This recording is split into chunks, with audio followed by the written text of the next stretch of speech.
Buenas tardes, familia. Otro viernes más de Lecturas en Tiempo. Ustedes saben, un espacio auspiciado por el Instituto Internacional de Artivismo Hannah Arendt. Ustedes conocen como INSTAR.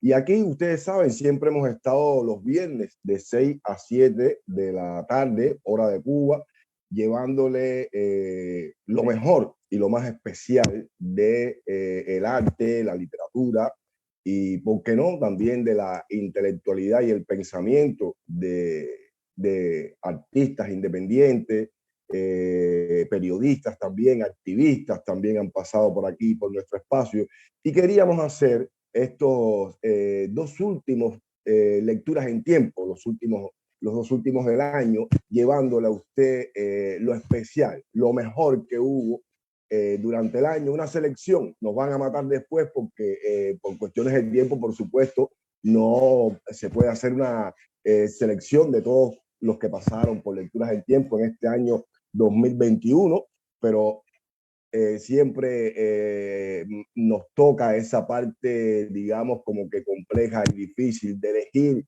Imagínense todos los viernes del año y poder solo dar un fragmento de 3, 6 invitados, ¿no? Lo complejo que puede ser. Así que yo asumo la responsabilidad de quienes quedaron fuera de esto que quisimos seleccionar. Pero sé que voy a tener, digamos, la disculpa de todos nuestros invitados. No se nos puede olvidar felicitarlo. Hoy, ustedes saben, 24 de diciembre, Nochebuena, algo complejo y difícil decir y a veces hasta de celebrar en esta isla, ¿no?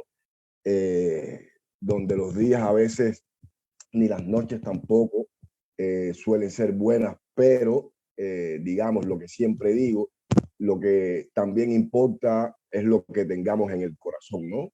Y entonces esa noche buena yo les pido que sean felices, esta noche buena, que sean felices en sus corazones, aunque la circunstancia que estamos atravesando en este país apenas da margen para celebrar. Pues nada, les digo esto, de nuestra selección. Me encantaría empezar con aquel programa con Orlando Luis Pardo, que yo creo que Orlando Luis casi ni necesita presentación. Orlando Luis, aunque hoy vive en la diáspora o el exilio político, yo creo que no sé si él se considera parte de la diáspora o parte de esto que es el exilio político, pero bueno, está allí en de los mares. Y fue muy emotivo haber invitado a Orlando Luis Pardo, porque al final él nos dijo que nos dio las gracias por haberlo traído otra vez a Cuba. Y esa frase, esa imagen a nosotros nos encantó, nos gustó, porque realmente nadie nos había dicho así en palabras lo que nosotros consideramos la esencia de Lecturas en Tiempo, que es también dialogar con los que están en la diáspora o los que están en el exilio político y que ellos sientan que nosotros lo estamos trayendo a Cuba otra vez, aunque sea en esta hora, conversando con nosotros.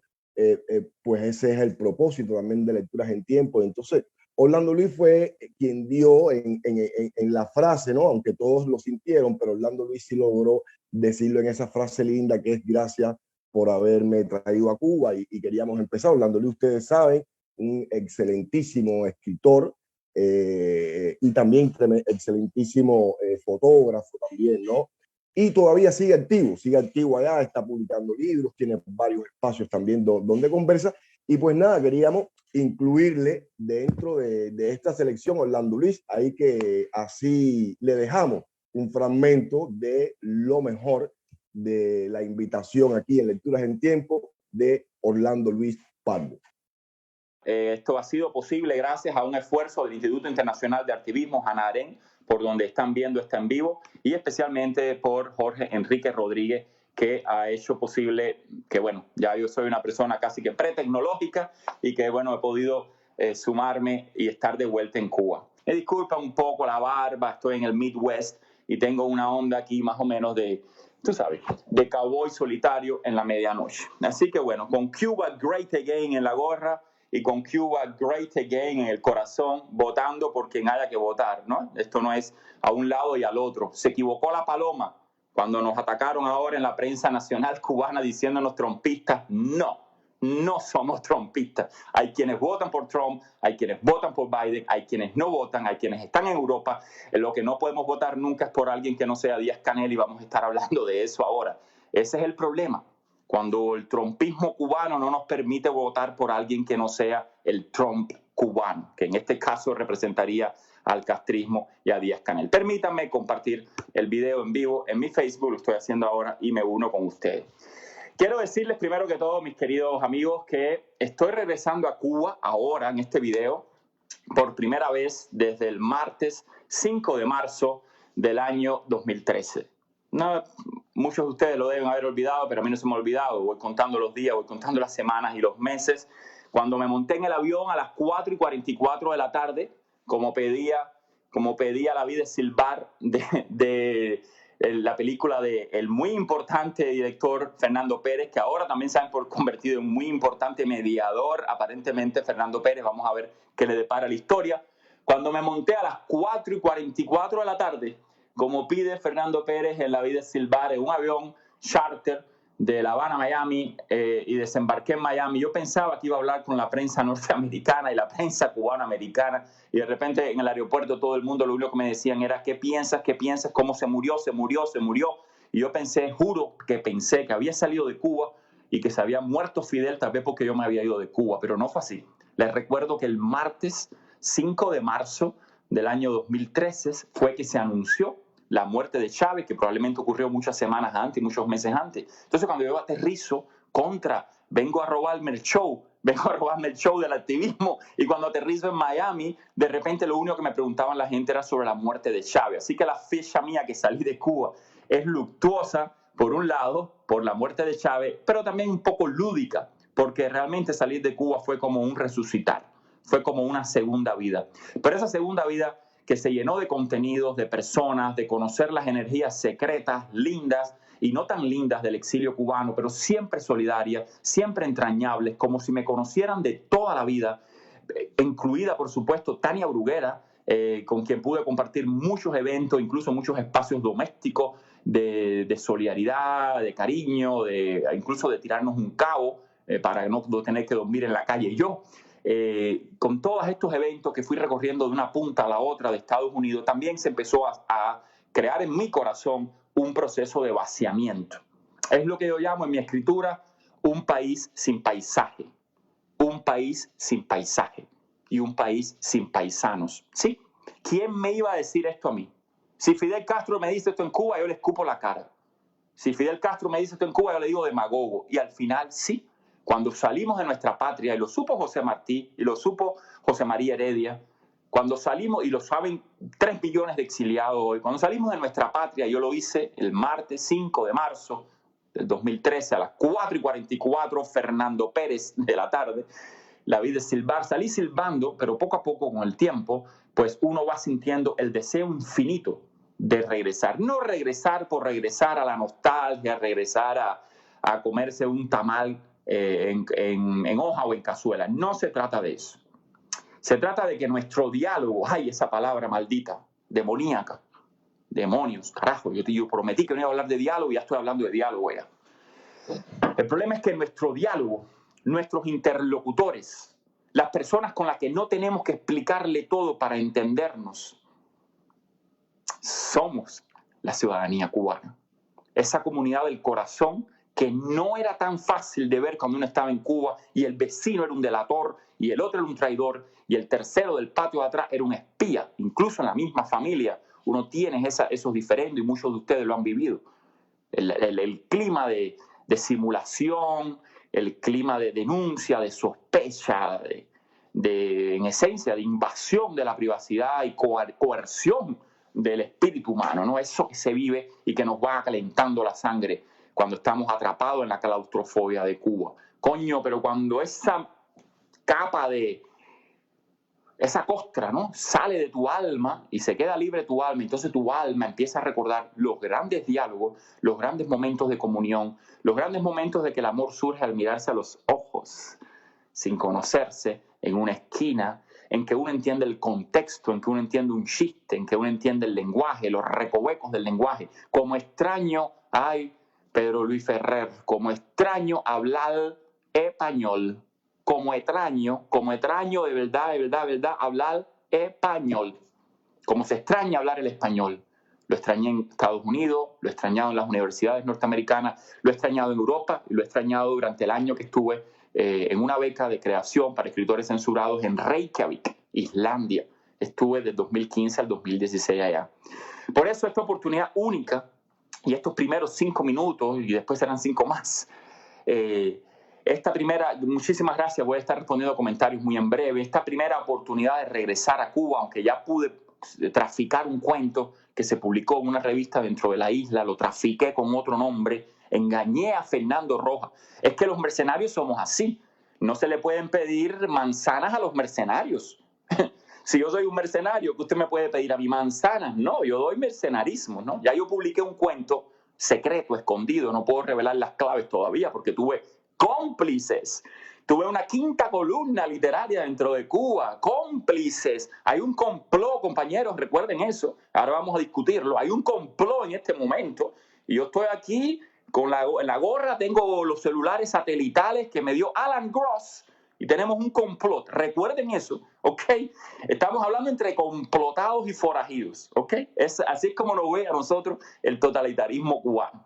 Entonces, amén de haber regresado alguna que otra vez traficando y escondiendo y colándoles a ellos en el campo literario cubano un cuento que he publicado en algunas revistas sin decir mi nombre, todavía ellos no lo saben, ya se revelará en mi biografía o en mis obras completas. Este momento de eclosión, este momento de poderles hablar a la cara a ustedes dentro de la isla y a todos los que me estén viendo fuera de la isla, en esas otras islas que somos cada uno de los cubanos, es un momento muy especial para mí y muy conmovedor, así tengo que decirlo.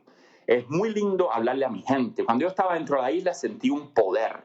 El poder no se cede. Y ese poder, de alguna forma, uno lo empieza a perder, se empieza a dilapidar, se empieza a diasporizar cuando estamos en la diáspora. Era el poder de mirar por arriba del hombro, así, con orgullo, con arrogancias a rato, al campo intelectual cubano, todavía luchando un viajecito, una visa, un librito con 4 presillas impresos en provincia, y de repente el miedo de tantas y tantas personas que me convirtieron a mí o que me trataron de convertir a mí en Cuba en una no persona. Yo viví eso en la prehistoria de la disidencia cubana. Eso fueron los años 2008, 2009, 2010 y estoy muy orgulloso de lo que está pasando ahora en Cuba con esta gran masa de jóvenes que no hay por qué ponerles el signo de disidentes, no hay por qué ponerles el signo de opositores, no hay por qué ponerles ningún signo político encima, porque lo que están haciendo estos jóvenes es eminentemente político. Y lo que es eminente, intrínseca, innatamente político, no hay que ponerle el signo de la política, que es la que no cabe en la azucarera. Carlos Varela Dixit, ¿ok?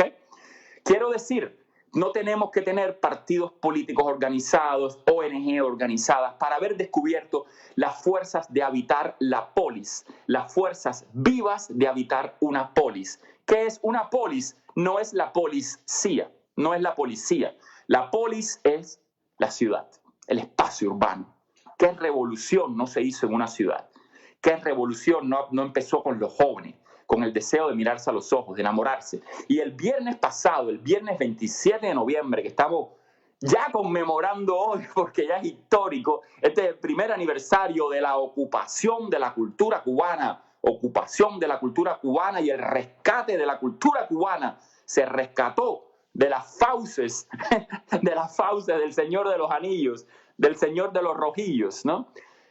Esa ocupación pacífica, ustedes, amigos que están dentro de la isla, los 33 elegidos, que no sean las 30 monedas de Judas o algo así, los 30 elegidos, eso por sí mismo, no importa cómo se eligieron, y los 500 cubanos que estaban ahí, más los 500,000 que estábamos mirando dentro y fuera de la isla, esa ocupación pacífica, no pasiva, sino pacífica. Señores, fue un momento de un despertar de una ilusión que estaba ya bullente y necesaria de ese punto de definición mejor. Ustedes no se pueden imaginar la cantidad de llamadas, text message, la gente escribiéndome todavía a las 2, a las 3 de la mañana. Parecía el election day. Parecía que en Cuba habían ocurrido las elecciones generales que estamos esperando hace 61 años, o probablemente 71 años, desde el año 52. La ilusión que estos jóvenes, y no tan jóvenes, porque tampoco vamos a entrar en una categoría de que menores de 25 lindo, mayores de 25 feos, eso es una tontería. Yo me siento tan joven como cualquiera de ustedes, y es un reto. Yo soy más joven que muchos de los que estaban allí, por cierto. Muchos de los adolescentes que estaban allí en el Ministerio de la Cultura son más viejos que yo, ¿ok? Porque yo tengo todavía esa energía, esa percepción política de que hay que cambiar desde abajo hasta arriba todo un sistema de concepción que es más grande que el castrismo.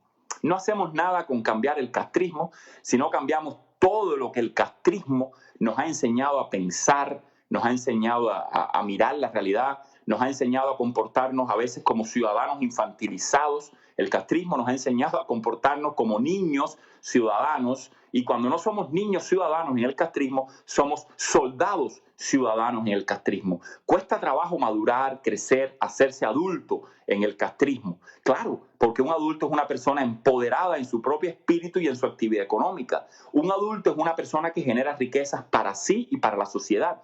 Un adulto no depende de la política ni de la narrativa de Estado.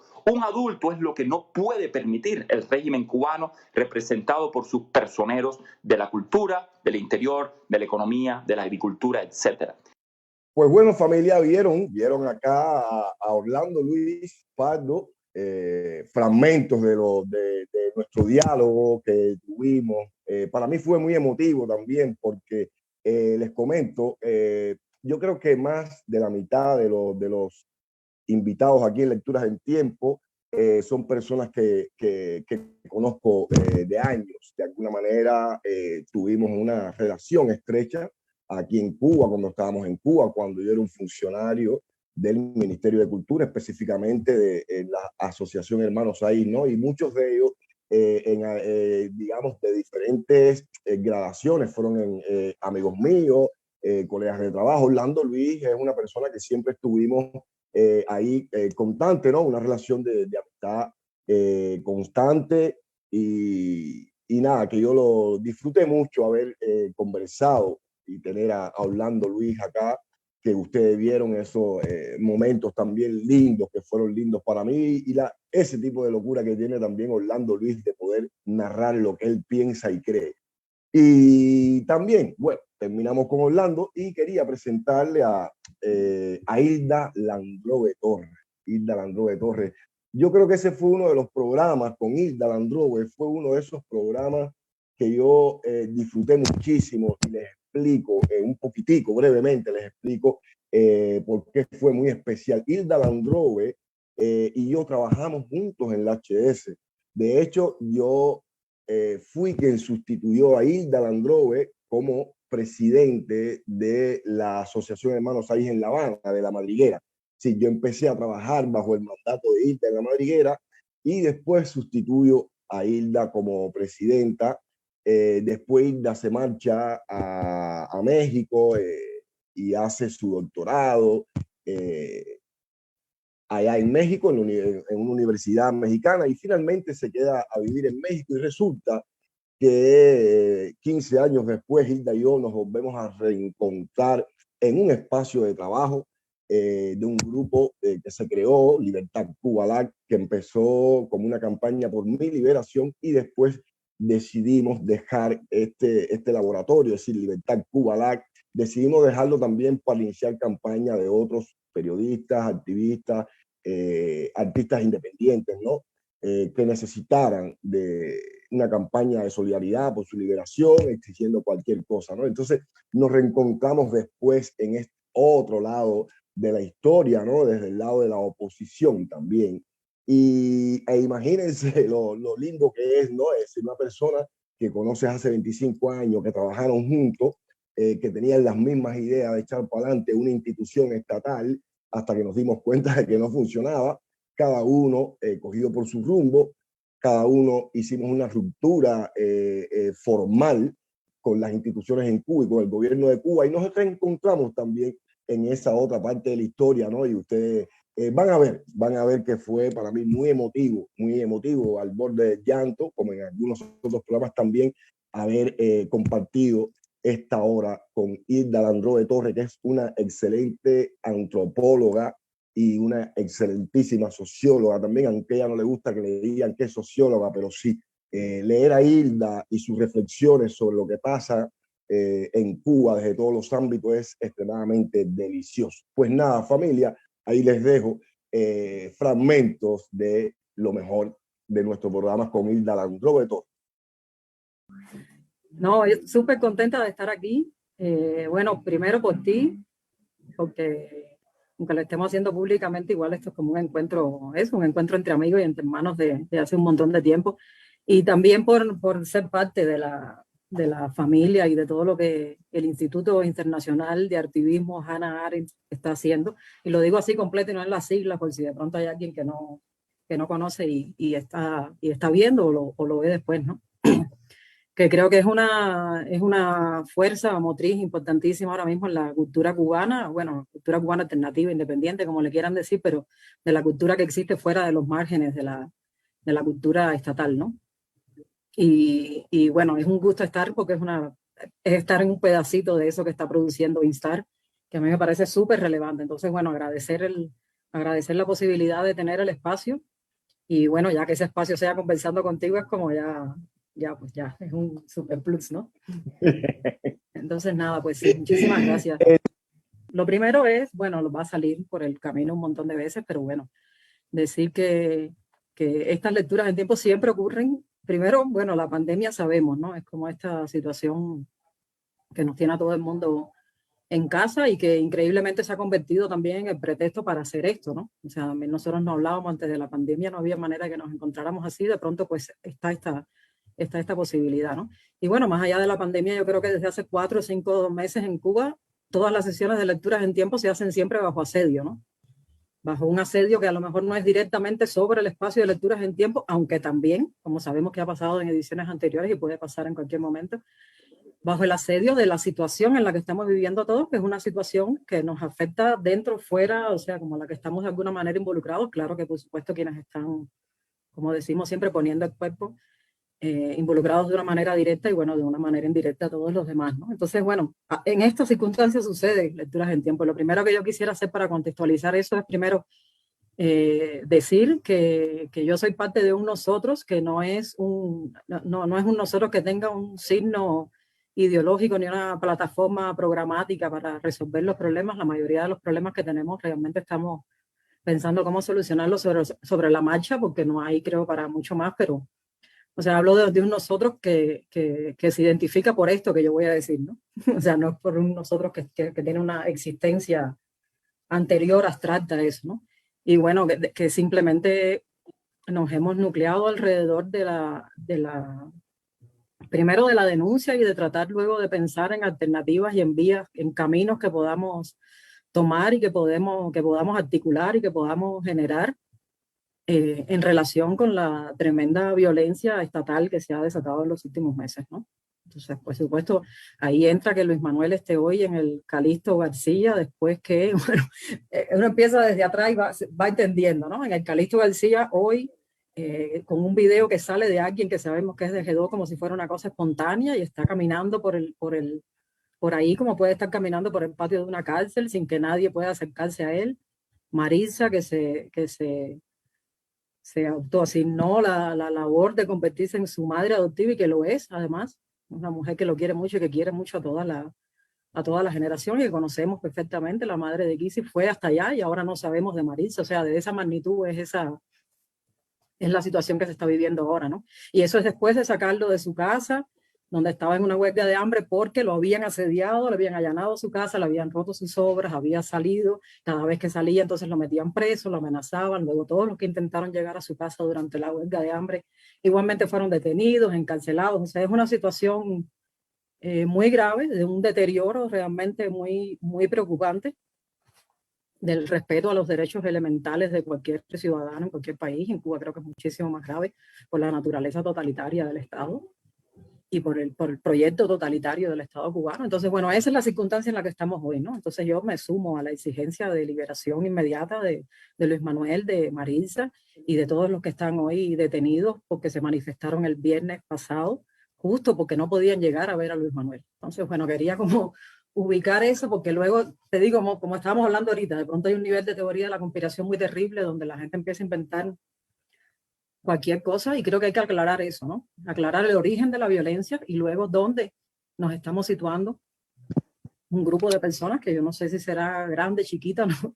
Pero somos un grupo de personas que estamos como posicionados en esa denuncia y en esa demanda de restitución inmediata de los derechos de Luis Manuel, de Maritza y de todos los que están en estos momentos siendo sometidos a esa violencia y a esa oleada represiva, ¿no? Entonces, en medio de eso, al mismo tiempo, creo que es importante decir que una cosa que a mí me interesó mucho cuando fui invitada a este espacio es algo que hemos hablado también en otras ocasiones, que es cómo parte de la situación en la que vivimos pasa por estar sometidos, enclaustrados, enjaulados en una especie de espacio mental en el que nos quieren tener, donde solo tenemos tiempo para pensar en la agenda inmediata del día, ¿no? Y donde, claro, cuesta mucho trabajo pensar en situaciones o reflexionar a más largo plazo, y bueno, eso es una necesidad también, ¿no? Entonces, como nuestra vida no pueden ser cercadas por las indicaciones de, no sé, Humberto o el blog de Mauro, no sé, uno de estos personajes, ¿no? No logro recordar todos sus nombres, pero digamos, no podemos vivir en la inmediatez de las preocupaciones que ellos pretenden imponer. No lo voy a leer entero porque es un poco largo, pero bueno, voy a leer un fragmento así hacia el final, ¿no? El cubano imaginario es también necesario y funcional fuera de las fronteras de Cuba y su comunidad dispersa por el mundo. Es el sujeto necesario a cierta utopía de difícil denominación que, negado a ver la realidad de Cuba, está dispuesto siempre a disminuir o incluso a dar por inexistentes sus males, y si lo hace, repite sin examinar que es culpa del imperialismo y que Cuba está bien. Total, están peor en otros lugares. Que es necesario resistir y hacer sacrificios y ser el último bastión frente al imperio. Como resultado, el cubano no imaginario se encuentra así combinado, incitado, presionado de formas más sutiles o más explícitas a ejecutar también para extraños la pantomima del heroico pueblo que resiste. Y el problema no es en sí la imaginación, ni la capacidad humana de construir una otredad que dé cuenta de y alimente el mundo que ocupamos. Todo lo que vive en la imaginación pugna por abrirse al mundo, por crear una existencia, por habitar cuerpos. Ese es su poder. Hay que imaginarse algo inexistente para hacerlo posible. Es seguramente necesaria una utopía latinoamericanista, antiimperialista, humana y hasta más que humana. Hay que soñar para hacer realidad un mundo mejor posible. Pero hay un problema cuando esa imaginación habita sus paisajes con seres que tienen existencia fuera de ellos y cuyas vidas no se parecen en nada a lo imaginado. La consecuencia más grave de tal operación es, probablemente, que para que el cubano imaginario pueda vivir, el cubano real debe callar, y hacerlo callar es una forma de matarlo. En algunas ocasiones la exigencia puede hacerse explícita. No hables mal de Cuba, se nos dice. Nada debe decirse que empañe el grito antiimperialista. En otras es peor, un velado desacuerdo que no llega a expresarse porque de hacerlo tendría que reconocerse como una forma de violencia, negar la experiencia del otro. Pero como en un círculo vicioso, aceptar la experiencia del cubano real o de los múltiples y disímiles cubanos reales haría imposible sostener el heroico y resistente cubano imaginario. También es siempre un acto práctico de abandono. Si los cubanos no están a favor o en contra de la revolución, del imperialismo, de cualquiera de los bandos, no son funcionales a la narrativa de la gloria y el heroísmo. Y fuera de esa narrativa, no despiertan la solidaridad que sí es necesaria y urgente para que quepan otras utopías y para que salgamos de la guerra de contrarios que se justifican mutuamente mientras cargamos las consecuencias de sus pesadillas. Al cubano imaginario no se le conceden matices o dudas, mucho menos utopías propias. Sin embargo, puesto que la imaginación es esa tierra fértil que no puede negarse ni siquiera a los sujetos de la imaginación de otros, comparto una con otros cubanos y cubanas, que dejemos de ser recortados contra el fondo de utopías ajenas y que las nuestras encuentren una voz y un lugar en el mundo. Y bueno, familia, ahí pudieron disfrutar de los mejores momentos de ese diálogo, de ese gran abrazo, ese gran beso. Para mí esa hora fue más bien un gran abrazo, un gran beso, ¿no?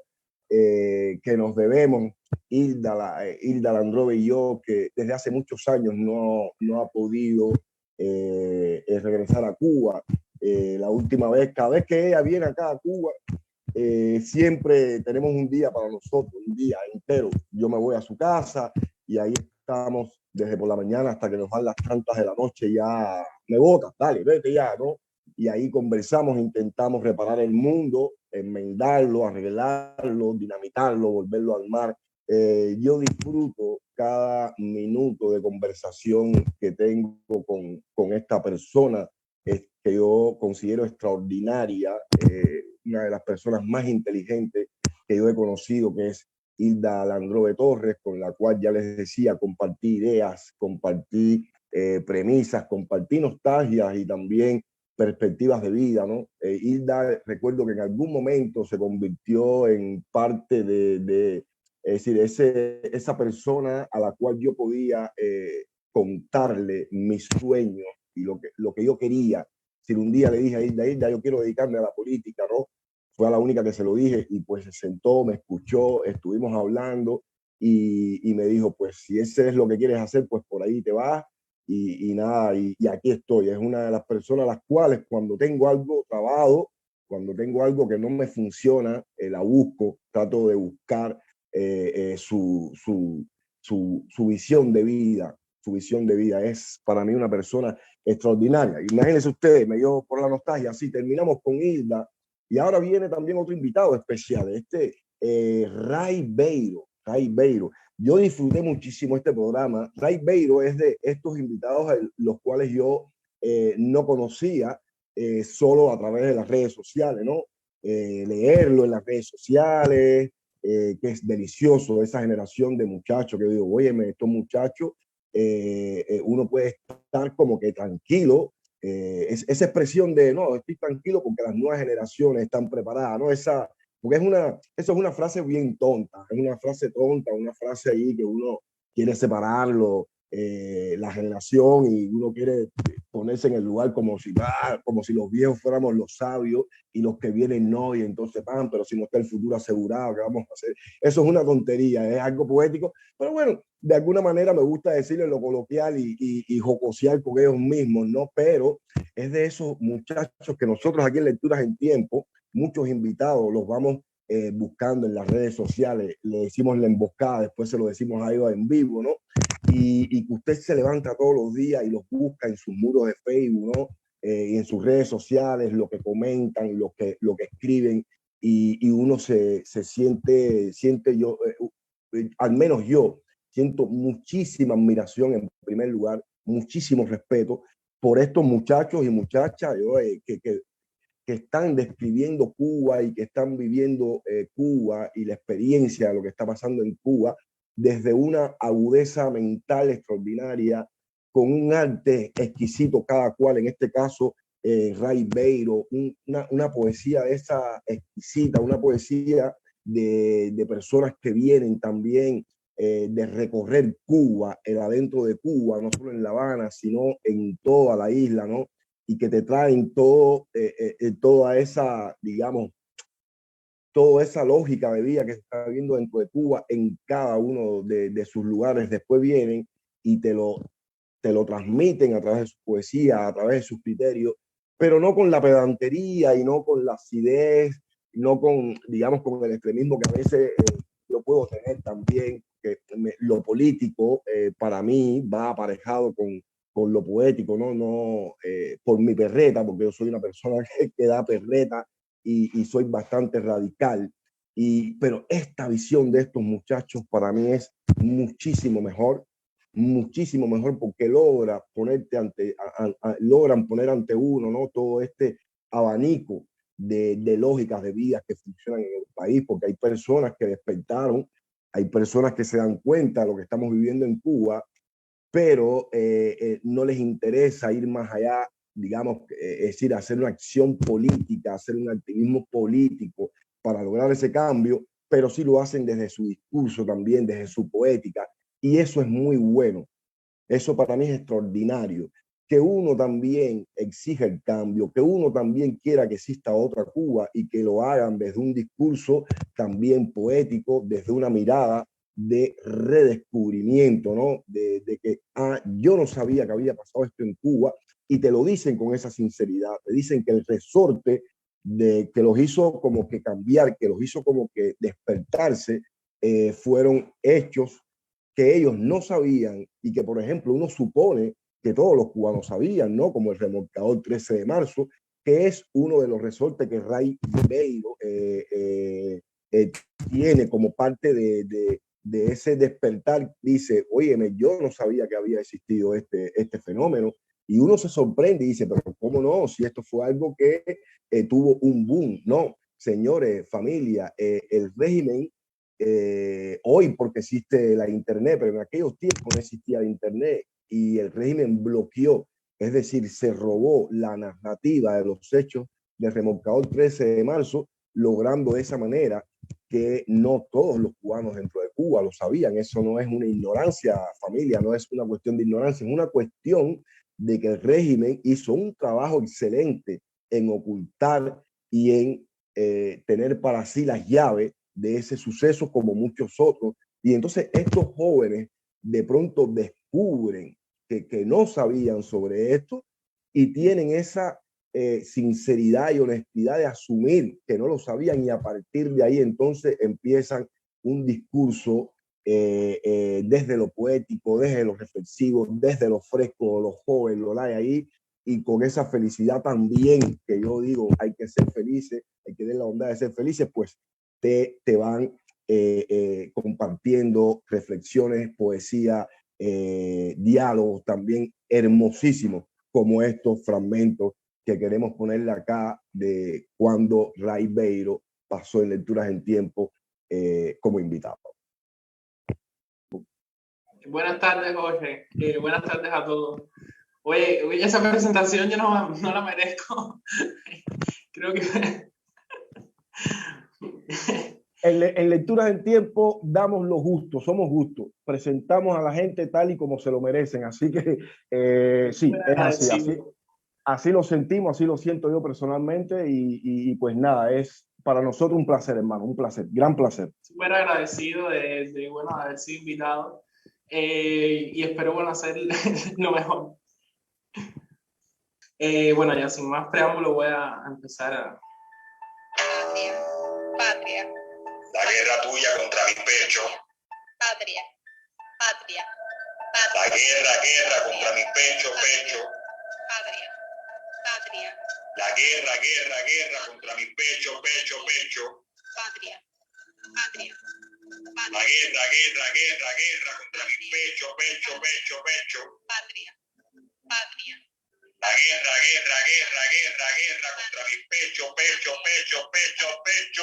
Patria. Patria. Patria. Patria.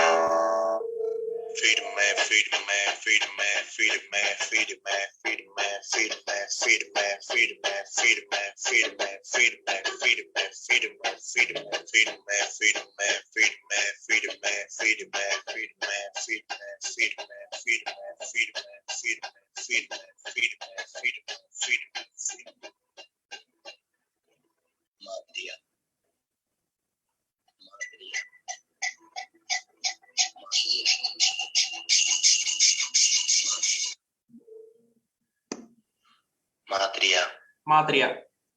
Matria. Y si mutilan mis brazos, Matria. que germinen hermanos. Matria. Y si me sacan los ojos, que germinen Matria. hermanos. Y si no Matria. vuelvo a ver a mis padres en su Matria. lugar, Matria. germinen hermanos. Matria. Vamos corriendo, sangrando por la nariz.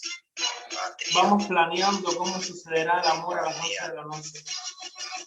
Vamos escabulléndonos de la ceguera por tanta luz. Somos un ejército, unas criaturas de alcantarilla, una jauría de perras sarnosas bajo el sol.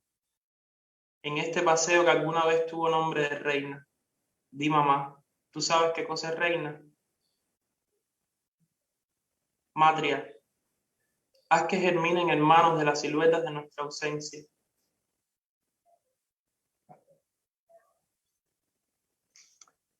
De eso les hablaba, familia. Aquí está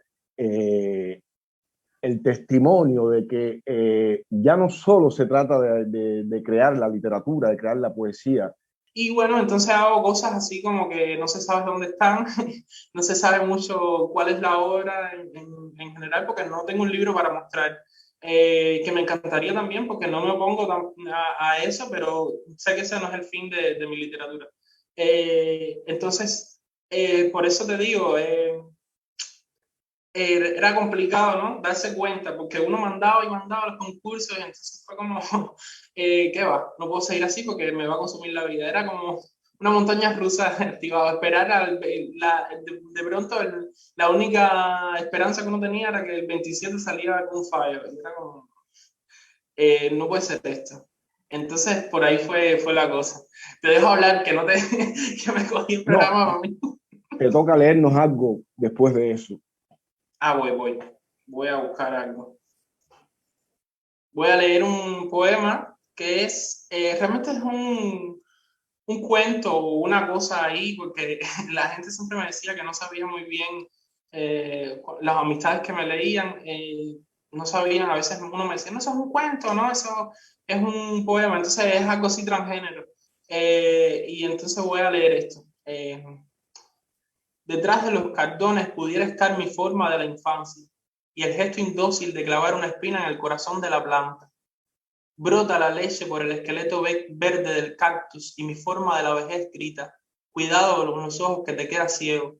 La forma que soy ahora tiene un ojo cíclope para mirar todas las formas que nunca podrán contenerme. Esta forma se ha quedado inmóvil, mientras un niño cactus clava una espina por donde debe estar situado humanamente el corazón. La lluvia no cesa, el dolor no cesa, el desgaste no cesa, el hematoma no cesa. Mira esta herida que es tu herida. Me la han abierto por cesárea a patadas, en el parque, bajo los escombros, mientras llovía. ¿Quieres más detalle de los pateadores? El concreto miente sobre mi embarazo. Los pateadores lo han derrumbado para que no quede evidencia. Dicen que es culpa de la lluvia. Y voy a, a leerte este otro que también es tiene ese mismo espíritu, que dice así. Pero siempre tratarán las perras de proteger, sobre todo, su amor de perras. No hablarán las perras del sabor de la porcelana, ni de morder el plástico. Es que no han experimentado la sequía de los cuerpos. Las perras solo te pueden hablar de su amor de perra y de la hambruna. Si le hablas de lo líquido, tal vez no muera, tal vez pueda imaginarse sus tetas flacas alimentando a la gente, hasta que quede solo una armadura hueca. Con estas costillas abiertas podría la perra abrazar un nuevo cuerpo que le habla del amor del mundo. Háblale del amor del mundo ahora que puedes. Ya. Bueno, voy a leer un fragmento de la novela que o sea, lo que tengo ahora hasta ahora como formato narrativa es una novela corta. Se llama El Todo Extraño y empieza así. Dicen los viejos que cuando llueve es porque el muerto era bueno, pero en este pueblo jamás se ha visto caer una gota en pleno agosto. Supongo que eran malos los muertos que murieron este agosto y todos los agostos que han pasado. Mucho polvo, eso sí. Enseguida se ensucian los zapatos de solo poner un pie en el terraplén. Uno no ha salido de casa y ya tiene ese sabor a tierra en la boca, arenilla entre los dientes, ardor en los ojos. Demasiado polvo en los agostos de este pueblo. Si no fuera porque el funeral de esta vez fue grande, no saliera de casa. Toda una familia. Nadie podía creerlo. Aquello se regó como pólvora en el pueblo. Pasó de boca en boca y cada lengua agregaba más detalles. Pero como cada detalle era peor que el anterior, las lenguas temblaban de miedo al mencionarlo. Toda una familia muerta bajo la noche de un pueblito polvoriento en las costas de Cuba. Cuba es una maravilla, siempre grita un borracho que va meándose y cayéndose por los terraplenes, revolcándose en el polvo. En agosto lo único que moja los caminos son las escupidas de los caminantes, el meado del borracho, los gargajos de los niños que siempre tienen catarro en esta etapa del año. Entre la muchedumbre caminan los perros callejeros, tratando de abrirse paso con su sarna. Mar de gente, le decimos aquí a tanta gente junta, mar de gente. Como perro intento abrirme paso también, buscar alguna sombra para esperar los carros fúnebres. Entre el tumulto, los susurros parecen deseos truncados, sueños, palpitaciones, cosas a medio hacer, construcciones que la lengua no logra terminar de elaborar. Escucho algunos nombres mientras me voy acercando a una palma que ya asombra al menos a 10 personas, si mi vista no falla de lejos. Es curioso que ningún nombre me resulte familiar. Sería imposible no reconocer los nombres de todas estas personas. Mar de pueblo, le decimos aquí, pero cuando se juntan todas por alguna cosa política, una pelea o como ahora por un mortorio, le decimos mal de pueblo. En este pueblo todo el mundo se queja de los dolores. Es como si la manada de cuerpos fuese conducida cada noche en los vagones del tren que llegan hasta el central. Allí son descargados y pasados uno a uno por el trapiche. Bien exprimidos, salen del otro lado. El jugo se queda para que lo aprovechen los que pueden pagar por él. La sobra se vuelve a montar en otros vagones y se manda lejos, fuera del central. A veces se queman y hacen grandes lomas de desechos. A ese bagazo es al que veo caminando todos los días a duras penas por el terraplén del pueblo. A ese bagazo lo veo yendo a la molienda a sacarle el jugo a los cuerpos más frescos. Cuando a uno lo dejan seco, es como si se quedara en el limbo. Después de la molienda se puede hacer una sola cosa en la vida: esperar. Las ideas se vuelven repetitivas. Se puede vivir una única cosa con un único sentimiento. En esa soledad limítrofe entre un cuerpo muerto y un cuerpo vivo se vive. Llega un momento en la vida que morir deja de ser un temor, sobre todo si has sido molido, si has experimentado esa soledad, como ahora, dentro de este corral de hierro oxidado. Lo que nos une a esta carne de perro y a mí es esa soledad que nunca estuvo más clara. Respiro. Sé que soy el que debe continuar. Eso es un pequeño fragmento. Pues ahí lo vieron, familia, pudieron disfrutar de la lógica poética de Ray Beiro. Sí, que les decía anteriormente, les decía que es algo, si uno realmente uno se siente, ¿cómo decirle, no? Esperanzado, uno siente que lo que uno hizo no es parte también de algo colectivo, porque recordemos, yo digo a veces, seamos sinceros, ¿no? Hay ocasiones en las cuales uno cree que está solo y va caminando por toda Cuba y la frase, la expresión que más suele escuchar es un solo palo no hace monte, ¿no? En referencia a que todos los cubanos saben que vivimos en un país jodido, porque esa es la palabra, un país jodido por un régimen autoritario, totalitario, un régimen que miente en todos los ámbitos de la vida, que ha hecho de la mentira y de la promesa su lógica de gobernanza.